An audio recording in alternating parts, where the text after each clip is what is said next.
teman-teman semua, selamat pagi. Kembali lagi kita berkumpul bersama untuk beribadah hari Minggu Persekutuan Teruna bersama Kak Angel. Nah teman-teman, sebelum kita memulai ibadah, mari kita semua berdiri untuk menyanyikan lagu Mars Teruna.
Segala puji dan syukur kami panjatkan kehadirat-Mu ya Tuhan. Suci dan kuduskanlah ibadah ini agar layak untuk masuk ke dalam tahta-Mu yang suci. Amin. Kata selesai. Mari kita menyanyikan pujian yang terambil dari Gita Bakti 12, Masuklah Semua Menghadap Tuhan.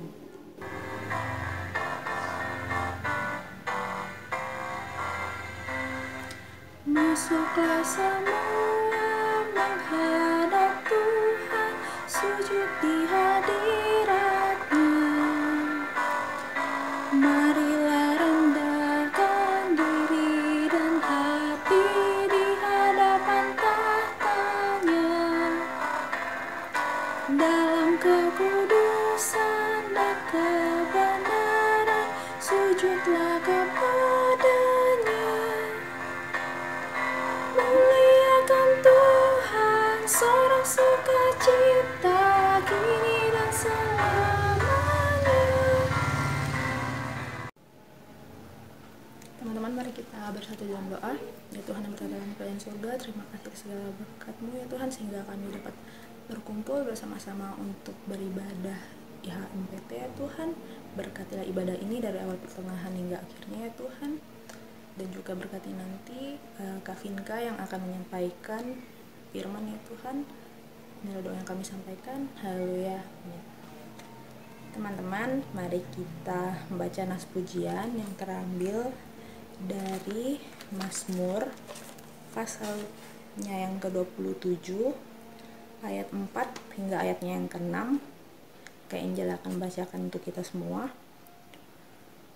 Satu hal telah aku minta kepada Tuhan, itulah yang kuingini, diam di rumah Tuhan seumur hidupku, menyaksikan kemurahan Tuhan dan menikmati baik-Nya. Sebab Ia melindungi aku dalam pondok-Nya pada waktu bahaya. Ia menyembunyikan aku dalam persembunyian di kemah-Nya. Ia mengangkat aku ke atas gunung batu. Maka sekarang tegaklah kepadaku mengatasi musuhku sekeliling aku. Dalam kemahnya aku mau mempersembahkan korban dengan sorak-sorai. Aku mau menyanyi dan bermazmur bagi Tuhan. Demikian pembacaan Alkitab kita. Teman-teman dipersilakan untuk duduk kembali. Mari kita kembali menyanyikan pujian yang terambil dari Kidung Jemaat nomor 18, Allah hadir bagi kita.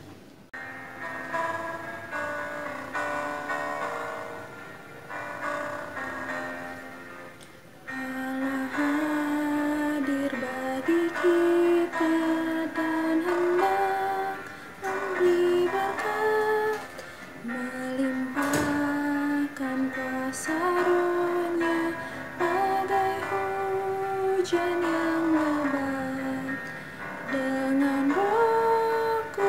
kudus ya Tuhan, umat-Mu berkatilah, baharui hati kami, oh curahkan kurnia.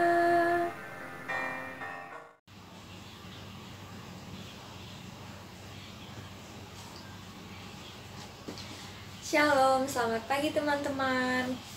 Sebelum kita membaca Alkitab, mari kita berdoa. Tuhan, terima kasih Tuhan karena pagi hari ini kami dapat kembali melaksanakan ibadah PT Tuhan. Sekarang kami akan mendengar firman yang akan disampaikan oleh kakak layan Tuhan, kiranya dapat diaplikasikan oleh adik-adik dalam kehidupan mereka sehari-hari. Ini doa kami Tuhan, hanya dalam nama-Mu kami berdoa. Amin. Teman-teman, pagi hari ini kita akan membaca dari kitab Nehemia pasalnya yang ketiga ayat 1-8. Nehemia pasal yang ketiga ayat 1-8 yang menyatakan, "Maka bersiaplah imam besar Eliasyib dan para imam, saudara-saudaranya, lalu membangun kembali pintu gerbang domba. Mereka mentahbiskannya dan memasang pintu-pintunya. Mereka mentahbiskannya sampai menara Mea, menara Hananel. Berdekatan dengan mereka, orang-orang Yeriko membangun, dan berdekatan dengan orang-orang itu Zakur bin Imri. Pintu gerbang ikan dibangun oleh Bani Sena. Mereka memasang balok-balok, lalu memasang pintu-pintunya dengan pengancing-pengancing dan palang-palangnya. Berdekatan dengan mereka, Meremot bin Uria bin Hakos mengadakan perbaikan, dan berdekatan dengan dia Mesulam bin Berekia bin Mesesabel. Berdekatan dengan dia Zadok bin Bana mengadakan perbaikan, dan berdekatan dengan dia orang-orang Tekoa. Hanya pemuka-pemuka mereka tidak mau memberi bahunya untuk pekerjaan tuan mereka. Pintu gerbang lama diperbaiki oleh Yoyada bin Paseah dan Mesulam bin Besoja. Mereka memasang balok-balok, lalu memasang pintu-pintunya dengan pengancing-pengancing dan palang-palangnya. Mereka berdekatan dengan mereka Melaca, orang Gibeon dan Yadon. Orang Meronot mengadakan perbaikan beserta orang-orang Gibeon dan Mispa, yang berada di wilayah kekuasaan bupati daerah sebelah barat Sungai Efrat. Berdekatan dengan mereka Uziel bin Harhaya, salah seorang tukang emas, mengadakan perbaikan, dan berdekatan dengan dia Hananya, seorang juru campur rempah-rempah. Mereka memperkokoh Yerusalem sampai tembok lebar. Nah teman-teman, pada pagi hari ini kita akan membahas tentang kitab Nehemia. Seperti yang udah kita baca tadi, Nehemia pasal 3 ayatnya yang pertama sampai yang ke-8, diceritakan di sini bahwa mereka membangun kembali tembok Israel yang sudah hancur. Nah, di sebelum hari ini juga pernah kita bahas tentang bangsa Yehuda yang diizinkan pulang ke Yerusalem. Kitab Nehemia dan kitab Ezra ini mempunyai tema tentang mengembalikan kehidupan orang Yehuda setelah pembuangan. Nah, di kitab Nehemia ini sendiri lebih membahas tentang pembangunan kembali tembok Yerusalem. Nah, kalau kemarin kita membahas tentang kitab Ezra, kan kita membahas tentang pembangunan kembali Bait Allah. Nah, di kitab Nehemia kita membahas tentang pembangunan kembali tembok Yerusalem. Siapa sih Nehemia itu? Mungkin teman-teman udah ada yang tahu ya. Nah, Nehemia di sini adalah seorang juru minum bagi raja. Nah, pada zaman pemerintahan itu, juru minum itu adalah profesi yang sangat terpercaya. Orang-orang terpilih yang bisa menjadi juru minum pada saat itu. Terus orang-orang yang memiliki kepribadian yang baik, terus jujur, ya kan? Karena seorang juru minum tuh sebelum raja meminum atau memakan hidangan yang telah disediakan, juru minum ini harus merasakan terlebih dahulu apakah di makanan itu ada racun atau sebagainya. Nah, juru minum di sini harus memiliki sifat yang jujur, profesional, dan makanya juru minum di sini adalah orang-orang terpilih, orang-orang terpercaya, dan pada zaman itu adalah profesi yang sangat istimewa pada saat itu. Nah, Nehemia di sini adalah juru minum Raja Artasasta. Jadi pada saat Nehemia sedang bekerja seperti biasanya, raja ini melihat Nehemia nih kok murung gitu ya, diam gitu. Nehemia murung di sini karena mendengar tentang kondisi orang Israel yang berada di dalam kesukaran yang besar dan tercela karena tembok Yerusalem itu telah hancur, terbongkar, serta pintu-pintunya juga udah banyak yang terbakar. Jadi dia ini murung, ya ampun kok begitu ya nasibnya. Nah gitu. Jadi karena mendengar hal ini pun Nehemia jadi sering murung, sering diam. Nah dilihatlah sama Raja Artasasta. Terus ditanyalah sama Raja Artasasta ini kan, ada apa, kenapa kok murung gitu. Nah Nehemia ini sedih karena melihat Yerusalem itu tembok Yerusalem itu udah hancur, pintu-pintunya udah terbakar, pokoknya tembok Yerusalem itu udah hancur. Nah dia sedih nih mendengar kenapa hal itu bisa terjadi. Nah pada saat itu di kerajaan sebenarnya juru minum tidak boleh sama sekali merengut, kalau kita ya bilangnya kayak murung gitu ya, kayak cemberut, diam gitu. Pada zaman itu sebenarnya juru minum nggak boleh melakukan hal seperti itu. Nah Nehemia pada saat hatinya sedang gusar, sedang murung, dia tuh dituntut untuk selalu tersenyum gitu saat menghidangkan minuman bagi raja. Nah itu kan sesuatu hal yang berat dan sulit untuk disembunyikan ya. Nah makanya Raja Artasasta ini melihat kenapa ya tumben Nehemia ini murung. Ditanyalah ada apa, baru dia ceritain semuanya bahwa dia sedih kenapa tembok Yerusalem bisa hancur seperti itu. Nah teman-teman, setelah Nehemia cerita ke Raja Artasasta, Nehemia meminta izin untuk kembali ke Yerusalem dan membangun tembok yang hancur tadi. Nah, pada zaman itu sangat sulit untuk profesi juru minum untuk mendapatkan sebuah izin berhenti dari seorang raja, dari kerajaan ya.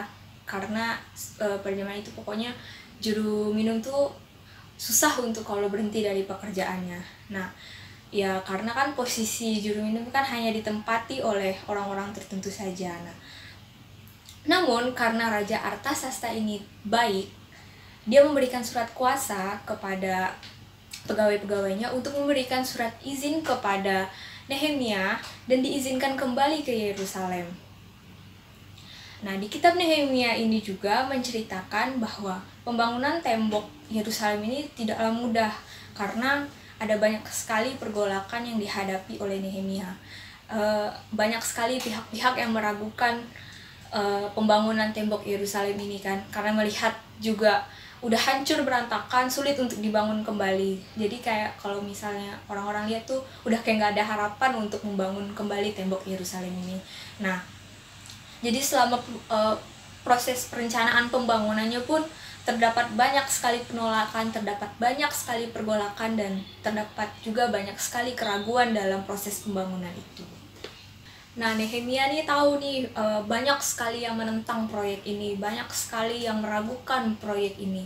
Nah, tapi dia tetap memiliki tembok di hatinya, dia memiliki tekad di hatinya bahwa ini harus dibangun, ini harus diperbaiki gitu, ini harus dikerjakan, proyek ini harus jalan. Nah, dia juga yakin bahwa Tuhan sudah menyertai dia. Tuhan pasti akan menyertai langkahnya untuk membangun kembali tembok Yerusalem. Nah, teman-teman, kita juga bisa melihat dari bacaan kita tadi bahwa banyak sekali orang-orang yang membantu proyek pembangunan ini. Nah, zaman dulu kan nggak kayak sekarang ya, kalau kita mau bangun sesuatu, kita bisa mengajukan ke pemerintah dan sebagainya. Nah, pada zaman ini orang-orang diajak untuk bergotong royong, untuk bekerja sama, untuk saling menopang, saling membantu membangun kembali tembok Yerusalem. Pas sampai di Yerusalem, Nehemia lihat, wah udah hancur nih, udah pokoknya pintu-pintunya udah lepas, udah ada yang terbakar dan sebagainya.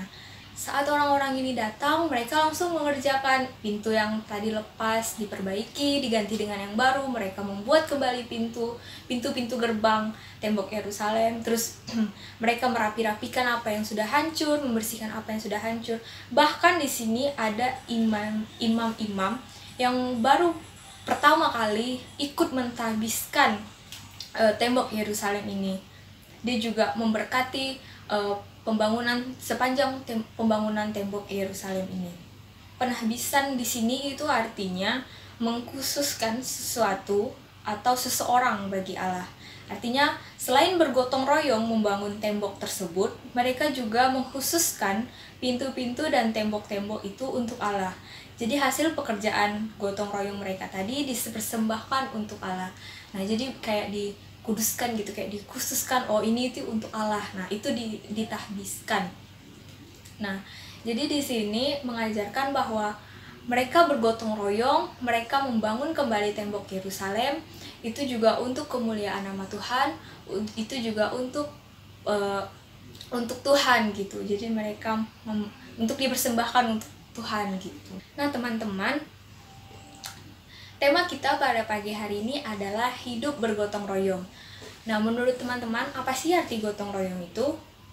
Mungkin dari zaman kita kelas 1 SD, kita pasti ada, kalau dulu kakak tuh di pelajaran pendidikan kewarganegaraan, itu pasti ada materi tentang gotong royong. Nah, jadi diajarin apa sih contoh-contoh gotong royong, pengertian gotong royong, dan sebagainya. Gotong royong di sini mungkin kita udah nggak asing lagi ya dengernya, karena di sekolah pasti akan selalu diajarkan apa sih itu gotong royong.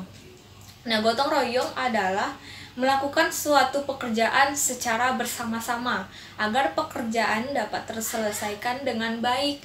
Nah, jadi kita tuh saling membahu-membahu, saling bantu dalam mengerjakan suatu hal secara gotong royong, secara bersama-sama. Nah, mungkin kalau di sekolah tuh contohnya kayak piket ya. Kalau piket, kalau sekolahnya offline kan biasanya kan kita ada piket pagi, terus pas pulang sekolah kita piket lagi. Nah, itu kan pasti dibagi-bagi tuh tugasnya. Ada yang nyapu, ada yang ngepel, ada yang buang sampah, dan sebagainya. Nah, itu adalah salah satu contoh gotong royong di lingkungan sekolah. Tapi, atau juga pas teman-teman dapat kerja kelompok nih, kan sekarang kurikulumnya kalau nggak salah tuh harus ada yang namanya kelompok agar kita bisa sharing, kita bisa bekerja sama gitu kan ya. Apalagi saat ini lagi COVID, lagi pandemi, kita sekolahnya online, jadi benar-benar kerja sama antar teman itu sangat dibutuhkan. Nah, kalau misalnya kita lagi kerja kelompok, terus kita lagi ada PR yang sulit, nah itu kan bisa tuh kita kerjasama sama teman-temannya. Gimana sih caranya untuk menjawab soal ini? Aku nggak ngerti nih, bisa ditanya ke teman-temannya. Nah, itu juga salah satu bentuk gotong royong antar teman, antar sesama kita dalam menyelesaikan suatu pekerjaan. Namun di satu sisi, setiap hal positif ada hal negatifnya kan. Nah, gotong royong yang negatif tuh mungkin adik-adik udah tahu ya, di lingkungan sekolah itu sering kali terjadi. Misalnya kayak kerjasama nih pas ulangan, ajarin aku lah ini, aku nggak ngerti nih, kasih tahu aja deh caranya, hasilnya nanti aku cari sendiri. Nah, padahal kan itu adalah contoh yang nggak baik ya. Seharusnya kan kita udah belajar dulu nih dari malam. Kalau memang nggak paham ya tanya gurunya gitu, karena waktu itu posisinya lagi ulangan kan. Ajarin dong aku nggak ngerti nih. Nah, diam-diam lagi sambil bisik-bisik. Nah, itu kan salah satu gotong royong yang salah. Nah, teman-teman di sini diminta untuk membangun tembok dalam diri teman-teman sendiri. Nah, atau contoh lain nih, misalnya ada temannya kalian tuh ada yang berkelahi antar kelas. Oh, aku harus tolong dia nih kak, soalnya dia tuh teman aku, jadi harus gotong royong, kita harus bantu dia, kita harus bantu dia berkelahi. Nggak gitu kan ya cara konsepnya gotong royong itu. Kalau misalnya ada temannya yang berkelahi ya dilerai. Nah, itulah fungsi teman-teman di kehidupan teman-teman sehari-hari. Teman-teman diminta untuk menerapkan sistem gotong royong yang positif dan tidak menjadi, itu lebih ke provokator ya. Kalau gotong royong negatif itu kan kita tidak boleh menjadi provokator di kehidupan kita sehari-hari. Nah, kembali lagi ke bacaan kita tadi. Bacaan kita tadi tentang tembok Yerusalem. Nah, tembok sendiri adalah benteng atau alat pertahanan diri. Jadi sebelum musuh tuh masuk, pasti kan ada tembok gitu kan yang untuk menghalangi musuh untuk masuk. Nah, tembok di diri teman-teman ini sendiri juga harus ditanamkan bahwa teman-teman harus membangun tembok dalam diri teman-teman terhadap dunia yang negatif. Seperti gotong royong yang negatif tadi itu kan, misalnya temennya berantem atau nyontek, teman-teman harus bangun tembok dalam hati teman-teman untuk tidak ikut dalam melakukan hal tersebut. Nah, bahkan teman-teman juga lebih baik untuk melerai kalau misalnya ada temannya kalian yang berantem atau ada yang nyontek. Nah, tembok sendiri ini juga adalah sebagai alat pertahanan diri supaya kita tidak salah jalan. Jadi tidak ikut ke jalan teman-temannya yang mungkin agak sedikit berbeda dengan kita. Nah, bahkan kalau kita membangun tembok dalam diri kita, kita juga bisa ikut merangkul teman kita untuk ke jalan yang benar gitu ya, melakukan hal-hal positif gitu. Jadi bangun tembok di dalam hati kita, di dalam diri kita yang positif gitu, diisi dengan hal-hal yang positif agar hal-hal negatif ini dapat tertahan dan tidak akan masuk ke dalam diri kita, dan kita juga tidak terikut dalam hal negatif tersebut. Jadi kalau ada temannya yang berkelahi, jangan ikut berkelahi juga, tapi bantu dengan hal yang positif. Jadi tahan diri teman-teman untuk tidak melakukan hal yang negatif. Jadi kalau misalnya ada temannya yang berantem, coba ditenangin, diobrolin apa sih masalahnya. Nah, itu kan termasuk gotong royong antar temen juga kan, malah membantu mendamaikan. Nah, selain teman-teman membangun tembok dalam diri teman-teman, teman-teman juga bergotong royong untuk menyelesaikan masalah tersebut dan secara positif dan tidak ke jalan yang negatif. Apalagi di umur teman-teman yang sekarang ya, pasti sangat sulit sekali untuk membangun tembok diri dalam diri teman-teman sekalian. Kalau mau lihat temennya ini, teman-teman juga mau, umur-umur kita kan pasti kalau lihat temannya pakai ini, teman-teman juga mau. Kita juga mau dong pakai itu, kita juga mau dong diantar-antar kayak gini, kita juga mau dong kesini ya. Pasti kan sulit untuk menahan diri, membangun tembok diri itu. Nah, seperti tadi yang kita baca, banyak sekali yang meragukan pembangunan tembok Yerusalem. Banyak sekali yang meragukan, banyak sekali yang menolak, dan pokoknya tuh kayak diraguin, ini nggak bakal jadi, soalnya udah hancur banget gitu. Tapi Nehemia tetap bertekad, Nehemia tetap membangun tembok dalam dirinya sendiri untuk ini harus jalan, pengerjaan ini harus jalan gitu.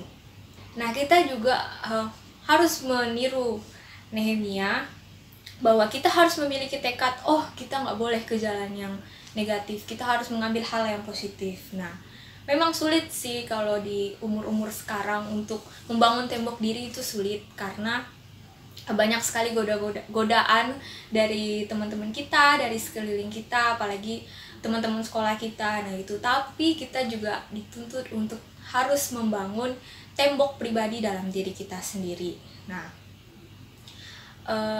nanti juga saat teman-teman udah naik kelas atau udah lulus, teman-teman akan lebih sering bekerja bergotong royong karena akan terjun langsung kan ke dunia masyarakat. Nah itu lebih luas lagi jangkauannya tentang gotong royong. Teman-teman mungkin setiap hari akan bekerja dengan gotong royong karena akan bertemu dengan orang-orang baru, akan bertemu dengan orang-orang luar. Nah disitulah kita harus hidup bersikap gotong royong setiap harinya. Tapi ingat, kita harus bergotong royong untuk hal yang positif, dan kita harus membangun tembok di dalam diri kita agar tidak mengikuti gotong royong yang negatif tadi.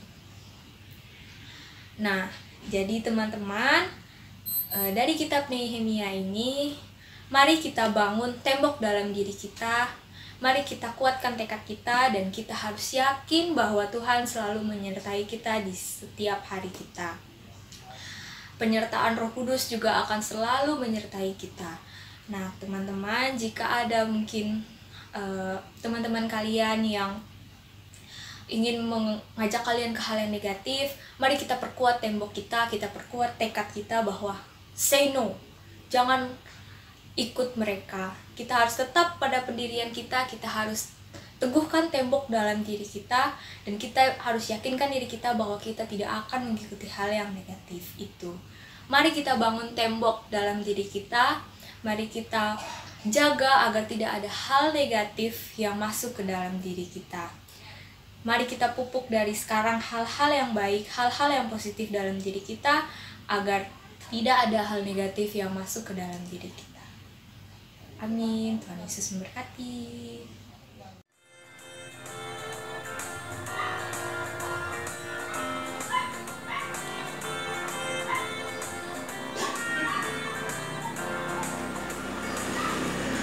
Tuhan Yesus sahabatku, tercinta dan erat, melebihi segalanya bagiku. Bunga bakung paling indah yang tumbuh di lembah, mengampuni, menyucikan diriku. Penghibur dalam duka, penolong yang teguh, kepadamu ku serahkan khawatirku.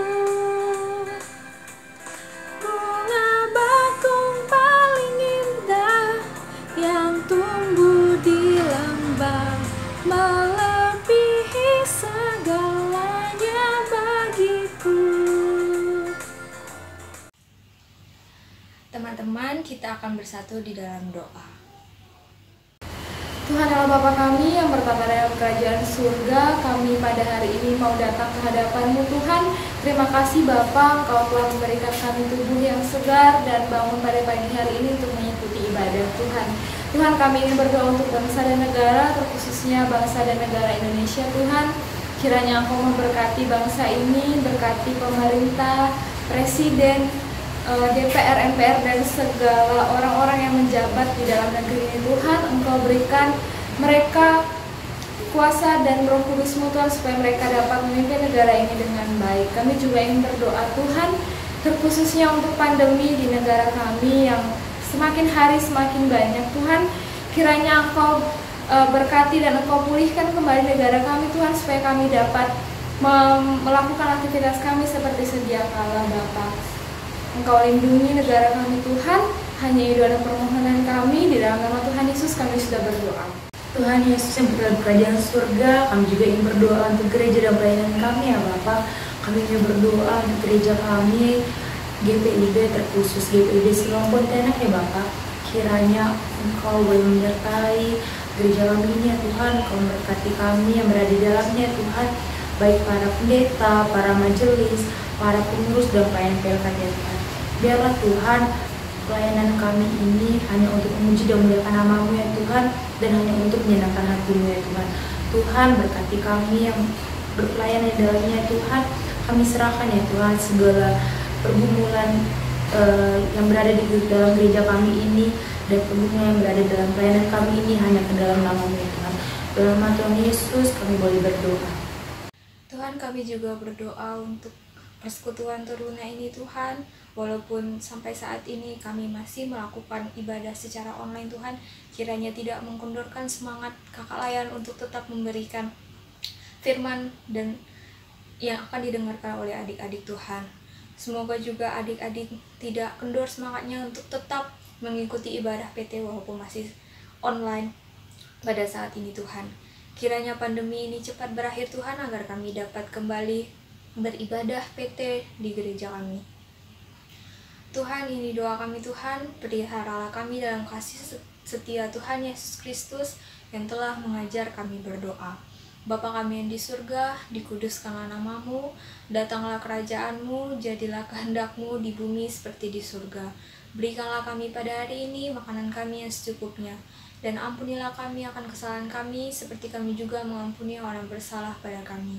Dan janganlah bawa kami dalam pencobaan, tapi lepaskanlah kami daripada yang jahat. Karena Engkau yang punya kerajaan, dan kuasa, dan kemuliaan sampai selama-lamanya. Amin. Teman-teman, mari kita memberikan persembahan. Tapi sebelumnya Kak Injan mau ingatin, untuk persembahannya adik-adik teman-teman bisa masukin ke dalam amplop Lalu nanti di amplopnya dituliskan nama dan pelkat, dan kemudian nanti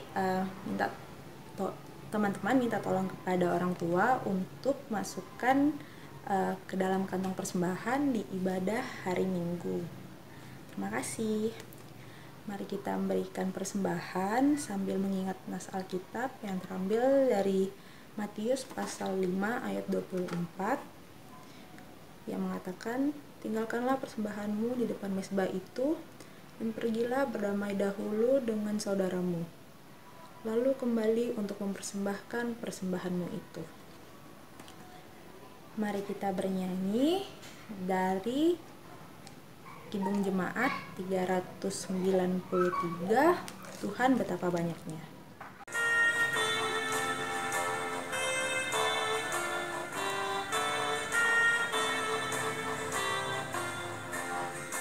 Tuhan betapa banyaknya berkat yang Kau beri, teristimewa rahmat-Mu dan hidup abadi. Terima kasih ya Tuhanku atas keselamatanku. Padaku telah Kau beri hidup bahagia abadi.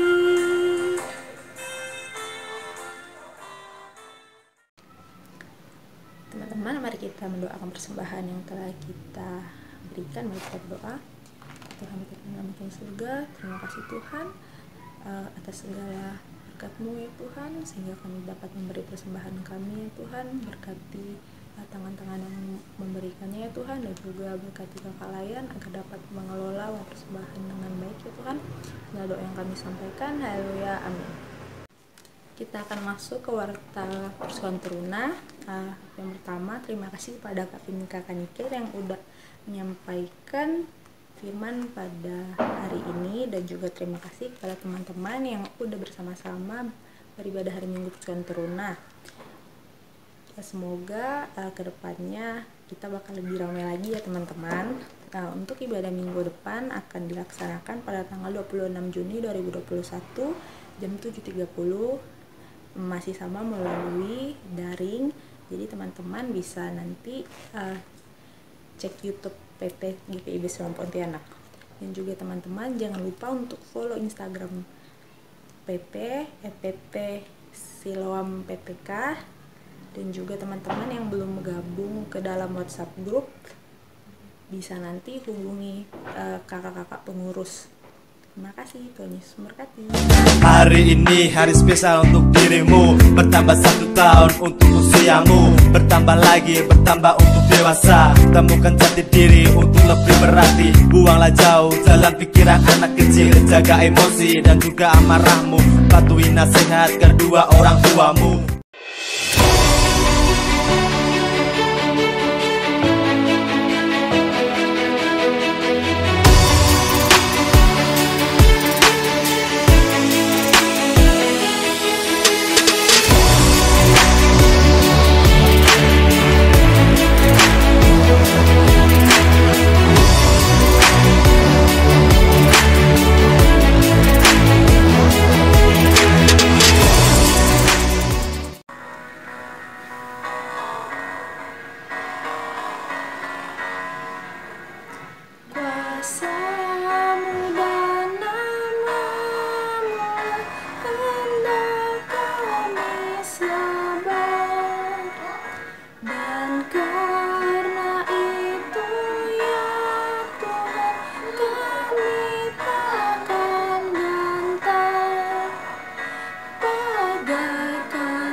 kita akan berdoa. Mari kita bersatu di dalam doa. Tuhan Allah Bapa kami yang bertata dalam kerajaan surga, Tuhan terima kasih karena pada pagi hari ini kami sudah mengikuti ibadah PT Tuhan. Kiranya apa yang disampaikan Kakak Layan dapat berguna bagi kehidupan kami sehari-hari. Kiranya kami dapat membangun tembok dalam diri kami Tuhan, dan dapat bergotong royong untuk hal yang positif di lingkungan kami Tuhan. Kiranya kami dapat menolak ajakan-ajakan yang negatif dari teman-teman kami Tuhan, namun kami kiranya dapat menjadi berkat bagi orang-orang di sekitar kami Tuhan. Tuhan Kau berkati dan Kau sertai tiap langkah kami ke depannya Tuhan. Tuhan, untuk teman-teman kami yang mungkin belum dapat mengikuti ibadah pada pagi hari ini Tuhan, kiranya mereka dapat mengikuti ibadah di minggu-minggu selanjutnya Tuhan. Tuhan, ini doa kami Tuhan, hanya di dalam nama-Mu kami berdoa. Amin. Bapa, terima kasih.